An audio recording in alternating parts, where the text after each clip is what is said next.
സമരം ചെയ്യുന്ന medical college ഡോക്ടർമാർക്കെതിരെ കർശന നടപടിയുമായി സർക്കാർ. സമരം 4ാം ദിവസം പിന്നിടുന്ന സാഹചര്യത്തിൽ ഡയസ്നോൺ നിർബന്ധമാക്കി.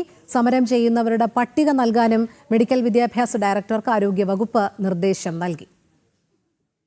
ഡോക്ടർമാരുടെ സംഘടന സമരം ശക്തമാക്കിയ സാഹചര്യത്തിലാണ് പ്രതിരോധം തീർക്കാൻ സർക്കാർ ഒരുങ്ങിയിരിക്കുന്നത്. സമരം 4ാം ദിവസം പിന്നിടുന്ന സാഹചര്യത്തിൽ സംസ്ഥാനത്തെ മെഡിക്കൽ കോളേജുകളുടെ പ്രവർത്തനം കടുത്ത പ്രതിസന്ധിയിലാണ്. അനിശ്ചിതകാല OP ബഹിഷ്കരണ സമരത്തിനൊപ്പം ഇന്നു മുതൽ മെഡിക്കൽ കോളേജ് ഡോക്ടർമാർ അടിയന്തരമല്ലാത്ത ശസ്ത്രക്രിയകളും നിർത്തിവെച്ച സമരത്തിലാണ്. ഇതോടെ നിശ്ചയിച്ചുറപ്പിച്ച ശസ്ത്രക്രിയകൾ മാറ്റിവെച്ചു തുടങ്ങി. അടിയന്തര ശസ്ത്രക്രിയകൾ നടക്കുന്നുണ്ട്. അവശ്യ സേവനങ്ങളായ കാഷ്വാലിറ്റി, ലേബർ റൂം, ICU, മറ്റ് അടിയന്തര ചികിത്സകൾ, പോസ്റ്റ്മോർട്ടം എന്നിവയെ പ്രതിഷേധ പരിപാടികളിൽ നിന്നും ഒഴിവാക്കിയിട്ടുണ്ട്. ശമ്പള കുടിശ്ശിക അനുവദിക്കുക, തസ്തികകൾ സൃഷ്ടിക്കുക തുടങ്ങിയ ആവശ്യങ്ങൾ ഉന്നയിച്ചാണ് സമരം നടത്തുന്നത്.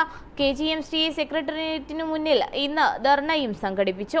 ആവശ്യങ്ങൾ അംഗീകരിക്കും വരെ സമരം തുടരുമെന്ന കടുത്ത നിലപാടിലാണ് സംഘടന. സീനിയർ ഡോക്ടർമാർക്ക് പിന്തുണയുമായി PG വിദ്യാർത്ഥികളും നാളെ പണിമുടക്കുന്നതോടെ OP സേവനങ്ങൾ പൂർണ്ണമായും തടസ്സപ്പെടും. സമരത്തിൽ പങ്കെടുക്കുന്ന ഡോക്ടർമാരുടെ പട്ടികയും പഞ്ചിങ് അറ്റൻഡൻസ് സ്റ്റേറ്റ്മെന്റ് ഉൾപ്പെടെ നൽകുവാനാണ് ഇപ്പോൾ സർക്കാർ നിർദ്ദേശം നൽകിയിരിക്കുന്നത്. ജനം, തിരുവനന്തപുരം.